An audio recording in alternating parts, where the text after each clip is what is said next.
Hi students, welcome to Sunil's tutorial. I'm Sunil Nirvani and today we'll be doing this chapter called as term loan appraisal. We are going to do question number 8 today. We are going to do question number 8 today. They are saying that you are the chief manager of a branch of a leading private sector bank.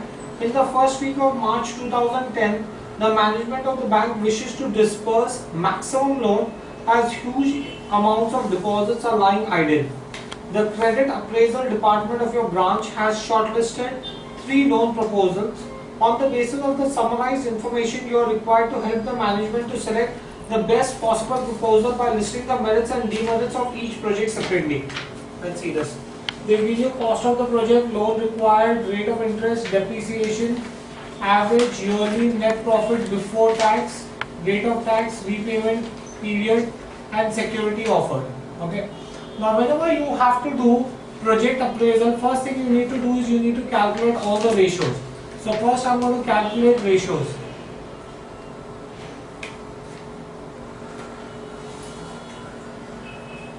I'm going to calculate all the ratios. First ratio that you need to calculate is debt equity ratio. Debt equity ratio is given by the formula debt upon equity. Right? Let's see for project A. Now in the case of project A, the loan required is 100, right, and your total project cost is 120. So equity is going to be only 20. Everyone's understood how I got equity 20. Total project cost minus loan required gives me this. So in that case, debt equity ratio here is going to be 5. For project B, loan required is 110 and equity is 150 minus 110, that's 40, which is going to be nothing but 2.75. And for project C, loan required is 80 and this is equity is 20, so which is going to be 4. Now as a bank, you would like to give loan to that particular project where the debt equity ratio is the least. So if I rank these, this will be given first rank, this will be given second rank, and this will be given third rank. Right? That's my debt equity ratio. Next, let's see another ratio, returns on investment. How do I get returns on investment? Profit before interest and tax upon capital employed into 100. Now in the case of project A, profit before interest and tax. Profit before tax is given to you as 35 and interest is given to you as 12%. Now if you see in the case of project A, loan is 100. On 100, 12% will be 12 upon capital employed, 120 into 100. So for project A, my returns on investment is going to be 39.17%. For project B, they've given me that my net profit before tax is 50 plus loan amount is 110 and the rate of interest is 12%. So 12% on 110 is going to be 13.2 divided by capital employed 150 into 100, which will work out to 42.13%. In the case of project C, my PBIT is given to you as 30, profit before interest and tax is given, profit before tax is given to you as 30, loan amount is 80 and the rate of interest is 11%. So 11% on 80 is 8.8 upon total capital employed is 100. So this will work to 38.8%. As a bank manager, you are interested in giving loan to that particular proposal which has the highest returns on investment. So you are going to rank this project as 1, this project as 2 and this project as 3 on the basis of returns on investment. Next, interest coverage ratio. Is profit before interest and tax divided by interest, right? Profit before interest and tax. Profit before interest and tax. Now profit is given to you as 35, tax is 12 upon interest. Interest is 12, which is nothing but 3.92, right? Next, in the next case, profit is given to you as 50, interest I just explained to you. You've taken a loan of 110 and the interest is 12%, which is 13.2 divided by 13.2, which is going to be 4.79 times. In the case of project C, net profit is 30, interest is going to be 11% on 80, that is 8.8 divided by 8.8, which is going to be 4.41. Right? Do we get this in here? Now, in terms of ranking, you would like to give loan to that where the interest coverage ratio is maximum. So interest coverage ratio is maximum here, so I'll rank this project as first, this project as second, and this project as third. Fine, do we get this in here? Next, the debt service coverage ratio. The fourth is your debt service coverage ratio. Debt service coverage ratio, it's seen in the last lecture also, is profit before interest and tax plus depreciation minus tax upon interest plus principal. Right? Now let's see this. Profit before interest and tax. Now profit before tax is 35. Interest we have already seen is 12. Plus depreciation. Depreciation. Now how much is the depreciation going to be?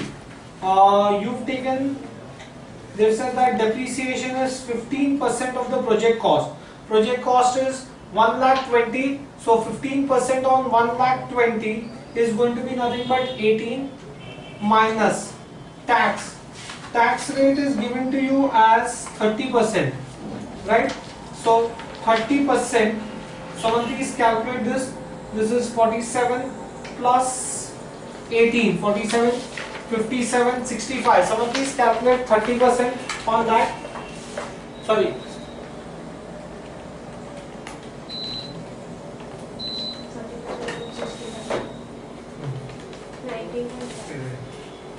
Your profit after profit before interest and tax is 35. 30% on 35. Someone please calculate 30% on 35. 10.5. So you will be calculating your tax on profit before interest and tax. Profit before interest. Profit before tax, sorry. Upon interest. Interest we know is 12 plus the principal amount. Now you are taking a loan of 100 and it has to be repaid in 6 years. So 100 divided by 6 will be your principal amount. Someone get me that? 16.66 recurring. 66 recurring. So when you add multiply this should give you 54.5 divided by 28.67. So your debt service coverage ratio is going to be 1.9 times. Similarly for project 2, your profit before tax is given to you as 50, interest we know is 13.2 plus depreciation. Depreciation is 10% on the project cost, which is going to be 15 minus tax. Tax rate is given to you as 30% on 50. 30% on 50 is going to be 15 divided by interest, which is 13.2 plus you are taking a loan of 110, which is going to be repayable in 5 years. So 110 divided by 5, 22. Yeah. Right? So this will come to 63.2 divided by 35.2, which works out to 1.8 times. Right? For project C, your profit is given to you as profit before tax is given to you as 30, interest is 8.8 plus depreciation. Depreciation is given to you as 20% on 100. 20% on 100 will be 20 minus tax. Tax rate is 30% on profit before tax. Profit before tax is 30. 30% on that is going to be 9 divided by interest, which we already know is 8.8, plus you've taken a loan of 80 which you are going to repay in 7 years. So 80 divided by 7 is going to be 11.4. 11.4. So in that case, this you will get as 49.8 divided by 20.23, which comes to 2.46. Right? Now, how do I rank this? The highest debt service coverage ratio will be given the first rank. So this is going to be first rank here, second rank here, and third rank here. Now that I've calculated the ratios, I can now find out the merits and demerits of each project. Let's see the merits. In the case of project A, the returns on investment is 39.17%. The debt service coverage ratio is 1.9.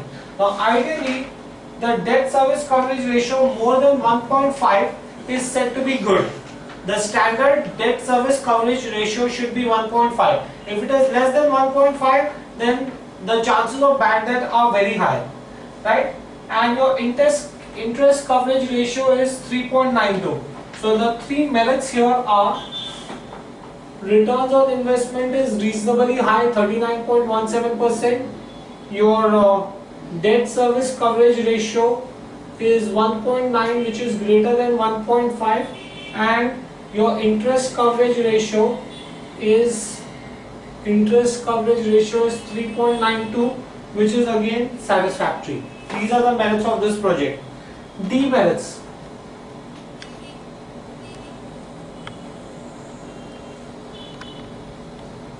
Demerits of this project are that the debt equity ratio is extremely high. Debt equity ratio is 5. Debt equity ratio is extremely high, which is 5. And the security that I'm going to get is machinery. Now if I'm keeping machinery as a security, machinery is subject to depreciation. So over a period of 5 years, the value of that machinery will be nil. So I will not have any security with me. So the second demerit is machinery as security. Right? Do you get this thing clear? Now let's see the merits and demerits of project B. It has merit. Its debt equity ratio is extremely low. Debt equity, out of the 3 projects, it has the least debt equity ratio, right? It has the highest returns on investment, 42.13%.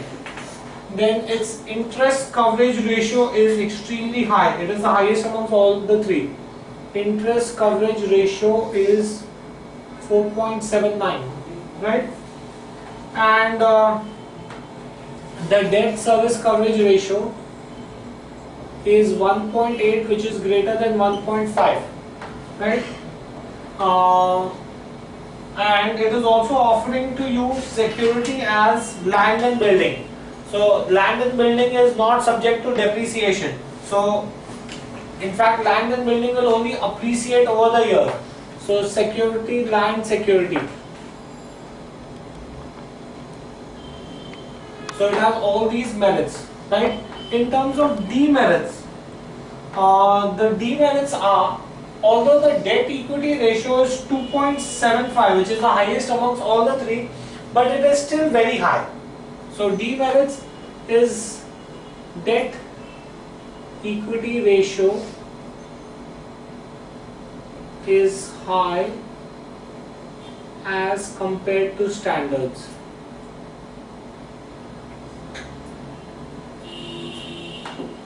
Okay, let's evaluate project C.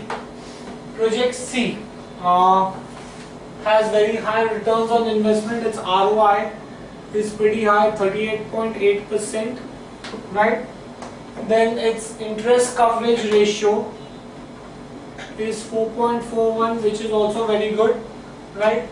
Then its debt service coverage ratio is the best amongst the three projects, 2.46, which is way greater than 1.5, right? Then security, it is offering bank deposit as security. Bank deposit is the best possible security that you can get because it can be easily liquidated. So secure bank deposit as security,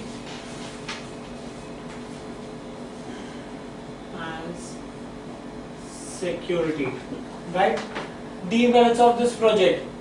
Demerits of the project is that the debt equity ratio is very, very high.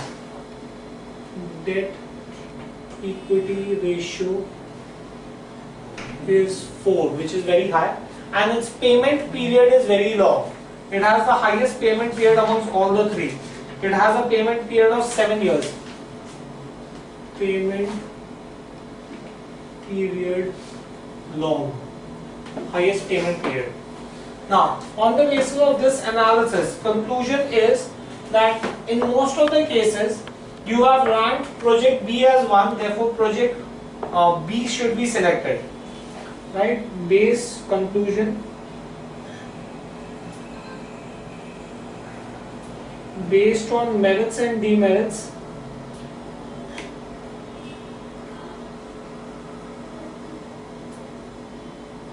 project B should be selected.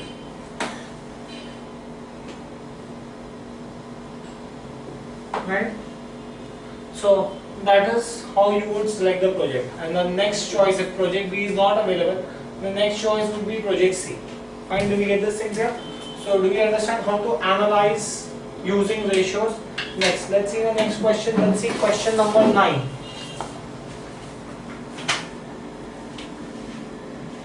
Let's see question number 9. They've given you the income statement. You have to make 6 years income statement, out of which for the first 3 years they've given you. So first thing we need to do is copy that as it is.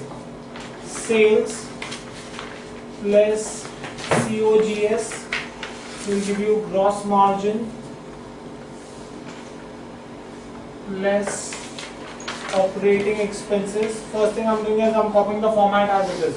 Operating expenses is made up of A, management expenses,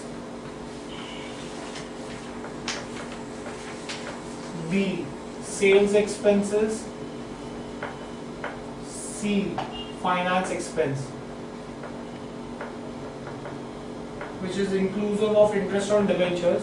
That will give you total expense,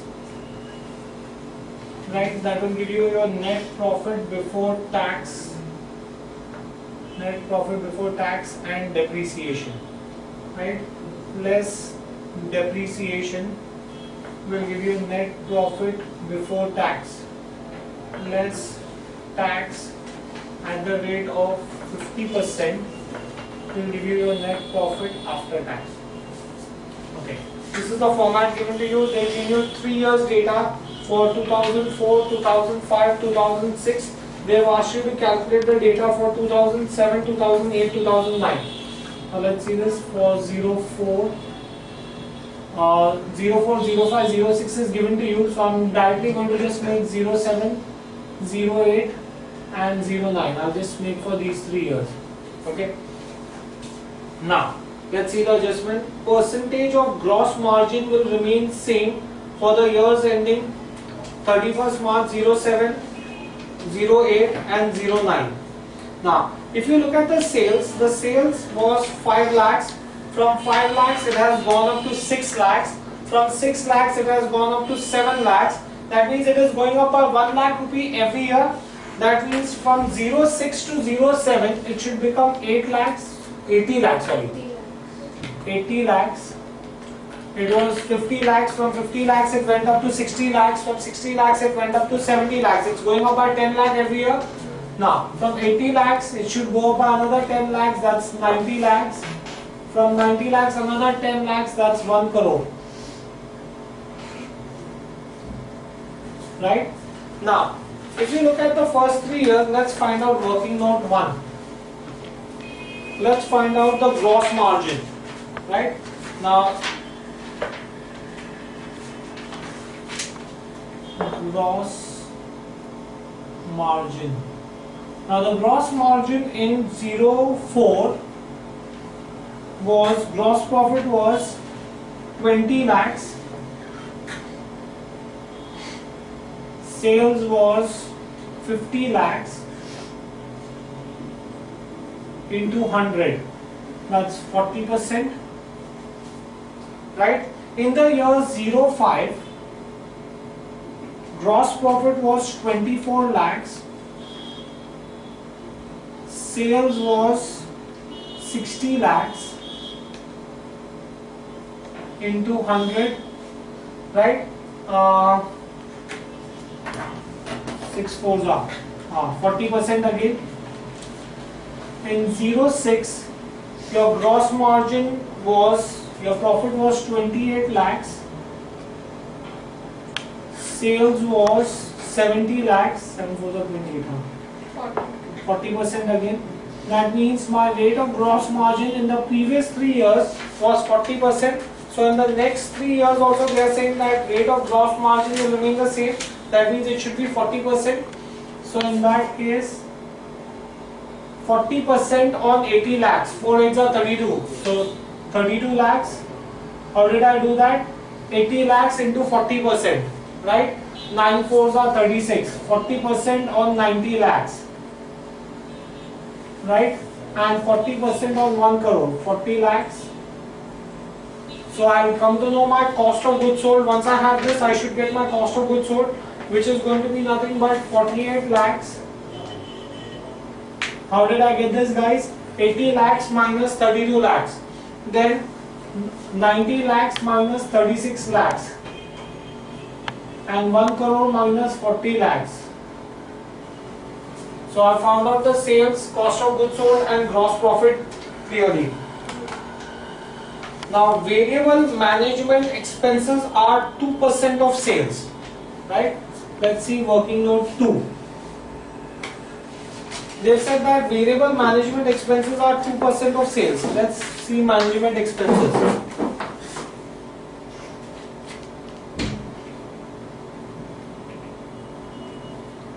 Fixed variable total. 04, 05, 06, 07, 08, 09. Now let's see this. The total management expenses in 2004 was 3 lakhs. Right? They are saying that variable is 2% of sales. Now sales was 50 lakhs. In the year 2004, sales was 50 lakhs. 2% of 50 lakhs is going to be 1 lakh. So in that case, my variable should have been 1 lakh. So that case, my fixed should have been 2 lakhs. Now, if it is fixed management expense, it should remain same throughout. That means if in the first year it is 2 lakhs, in subsequent years also it should be 2 lakhs.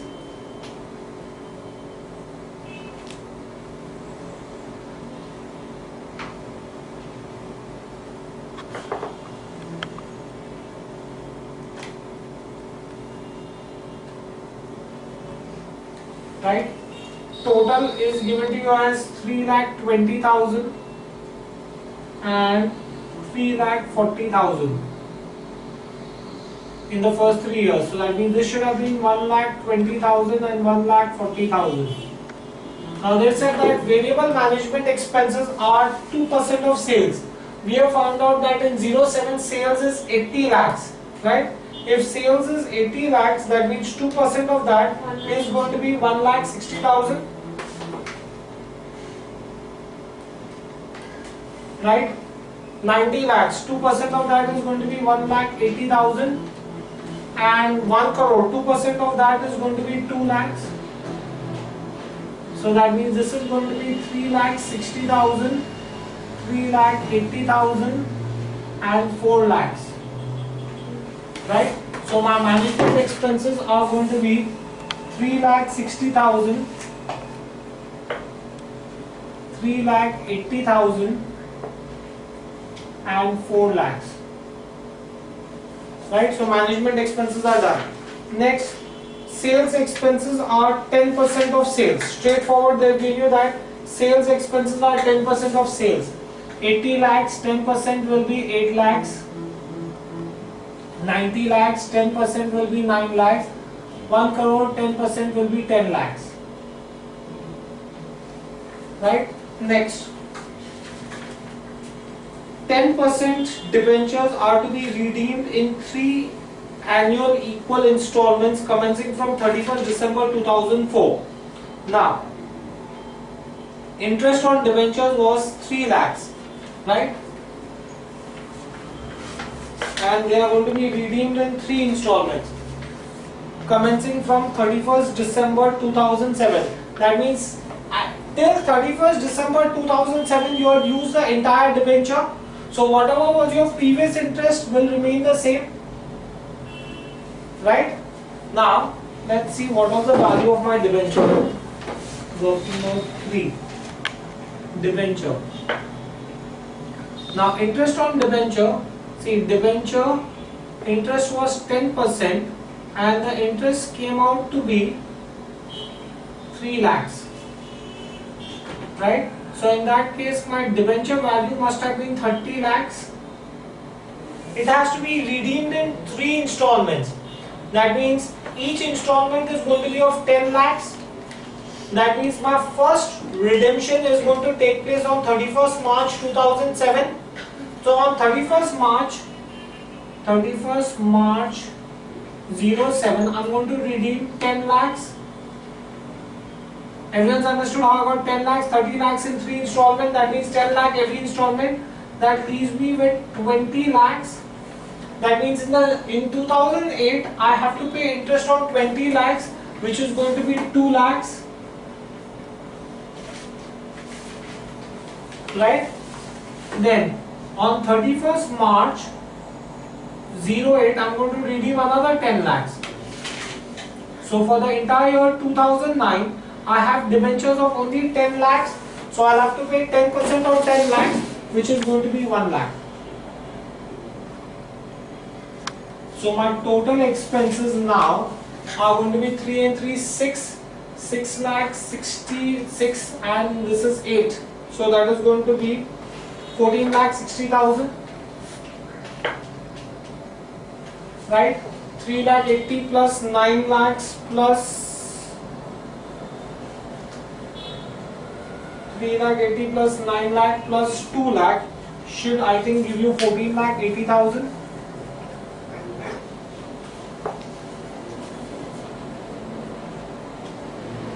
Right, and 4 lakhs plus 1 plus 1, so this is 4, this is going to give you 4 lakhs plus 10 lakhs, that is 14 and 1, 15 lakhs or 24, 15 lakhs, no? 10 plus 15, 10 plus 5, that's 15. So in that case, my net profit before tax and depreciation will be gross margin minus the total expense, that is 32 lakhs minus 14 lakh 60,000, that should give you 17 lakh 40,000. Similarly, 36 lakhs minus 14 lakh 80,000 should give you 21 lakh 20,000. Similarly, 40 lakhs minus 15 lakhs should give you 25 lakhs. Right? Depreciation. Now let's see the depreciation. Depreciation, they've said there is 5 lakhs, 4 lakh, 3 lakh, 20,000. Right? That means my depreciation is going to be, they must have said something. Addition of fixed assets will be made on 1st April 2006 amounting to 12 lakh 20,000. And the rate of depreciation will remain at 20% per annum on WDV method, right? You're going to be using written down value method, right? Now my cost of the asset Have they given me cost of the asset? Working note 4. Right, let us assume that cost of asset in the first year into depreciation rate is 20%, and in the first year my depreciation is given to me as 5 lakhs. Right, therefore my cost of asset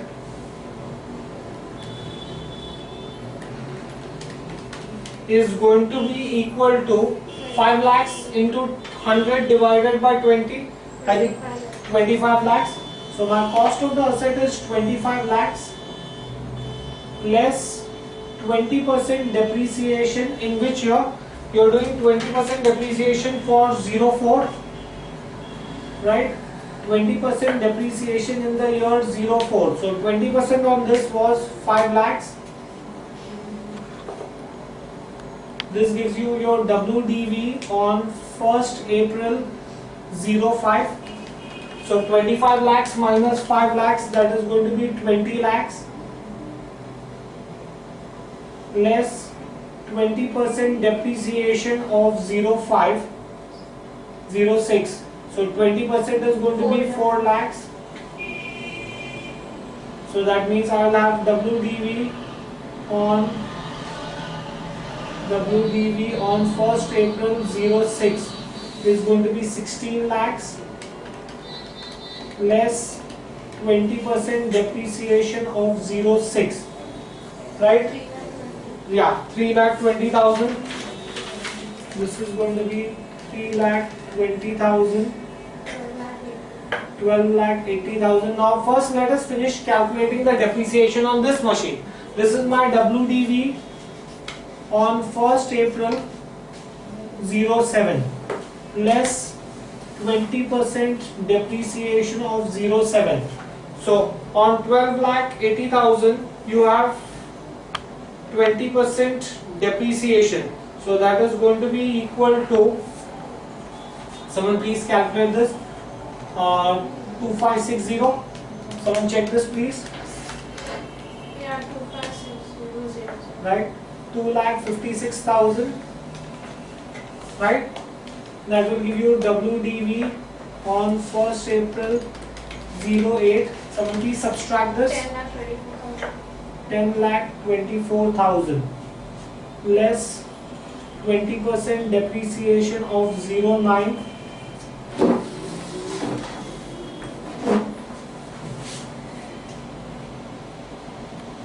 07. So then this should be 08.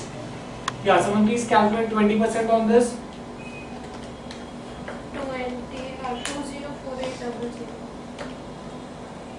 2,04,800. Subtract please. That will give you your WDV on 1st April 09. 819200. 819200. And last 20% depreciation of 09. 163840. 1638. Right. So that will give you WDV on 1st April 10. How much is that? 655360. 655360. Now this was on the existing machinery. Besides that, they said that a new machinery was purchased on 1st April 2006 for 12,20,000. Right? Let us consider new machinery. New machinery cost is 12,20,000 on 1st April 06. On 1st April 06, so less depreciation for 06, 20%. Someone please calculate 20% on this.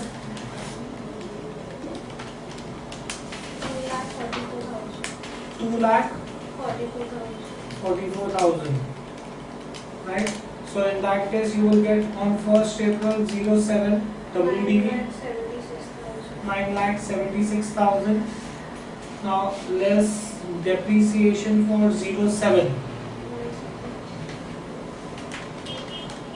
1,95,200. 1,95,200. 7,80,800. 1st April 08 WDV is how much? 7,80,800. Less depreciation 08 156,160. 156 160. 1st April 09 624,640. 624 640. 640 less depreciation for 09, 124928. right? So now I know the depreciation for 07, 08 and 09. How will I get the depreciation on the original machinery plus the new machinery? On the original machinery, my depreciation for 07, someone please add, was 2,56,000, and on the new machinery it is 1,95,200. Someone please add that. 4,51,200. Right? Similarly, for 08, this is 204,800 plus 156,160. 360,960. 360,960. And for 09, it is 163,840 plus 124,928.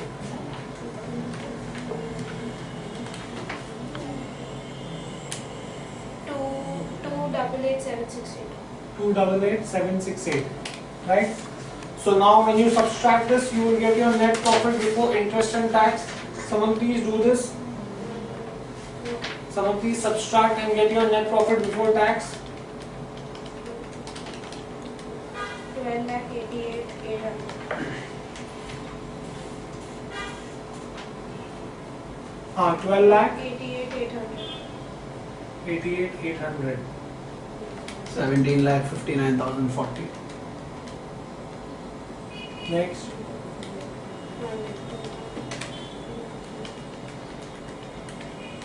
22,11,232. Tax is 50%, so 644,400, 8 to the 16, 7 to the 14, 9 to the 18, 520, 11,056,16. So your net profit will be 644,400, 879,520, 110,5616. Right? So that is 22,70,232, not 22,70. Which one? This? Yeah, that's 22,17,232. 22. Underneath that, sir. This was how much? Someone give me this figure again. This was how much? 09 now. You have not written the figure. 163,840 plus 124,928. 28,3768. 28,3768. And how much is this? You are saying 22,17,232. 22,17,232. 232. So in that case, 50% tax will be 8 to the 16, 6 to the 12, 1, 5. Oh, 5 no 6. 11,086,16. Right, so 1108616. Right, that's my net profit after tax. Once you know the net profit after tax, then you can find out the debt service coverage ratio for this. Okay, you should be able to get the debt service coverage ratio from the, you've seen the formula in the previous sum, should be able to calculate this on your own. Fine, do we get this thing clear? Right, this finishes the sum. We'll stop this here for the day. Thank you very much.